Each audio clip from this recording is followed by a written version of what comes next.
Tonight, one of America's biggest infrastructure projects is at a standstill after the president and the White House conditioned federal funding, according to reports on Dulles Airport and Penn Station being renamed after him. When the president was asked about that reporting last week, he said it was others who had suggested it in regards to Penn Station. He said Dulles Airport was something different.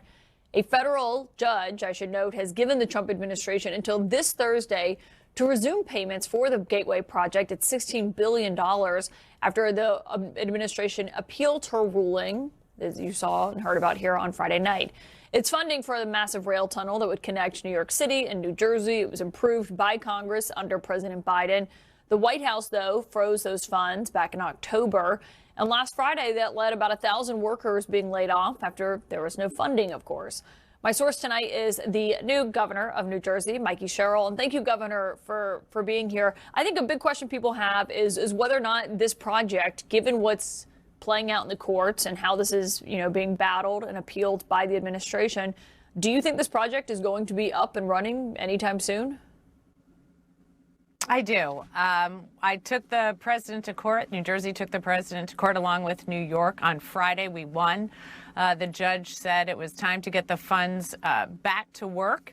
The president's still illegally withholding these funds. As people know, this is money in an account waiting to be put to work. But every time the president gets involved in a project, working men and women suffer. And we're seeing that right here at the Gateway Tunnel project. I mean, the administration had argued they wanted to review, make sure federal funds weren't being used fraudulently. That was the reason we heard back in October. I mean, when you heard this reporting about the demands that he made and when he spoke to Schumer about this, saying he'd unfreeze it if they named Penn Station after him, what did you make of that reporting?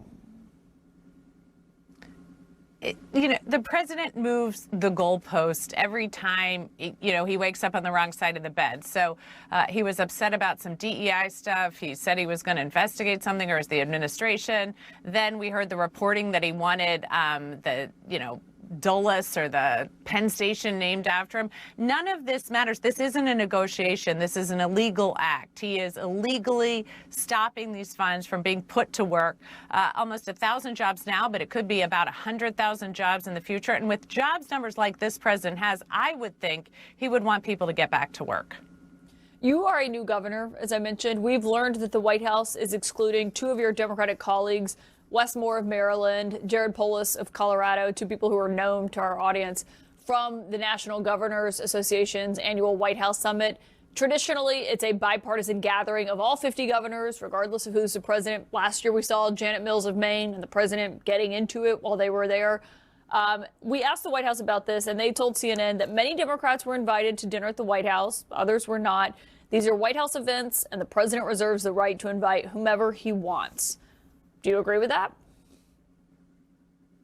This is the National Governors Association, a group that gets together to solve major problems across the country, to engage with people at the White House and at the cabinet level on issues ranging from infrastructure projects to how Medicaid funding may or may not be flowing and what we can do to work together, gathering not just ideas from other governors across the country, but certainly from, as I said, members of the White House. And so for the president to pick and choose who he's going to have to sort of undermine the very focus of this, of coming together to get stuff done for the country, just seeds more, it's more seeds of chaos. Again, like I said, every time he gets involved in different aspects of running the government, people suffer.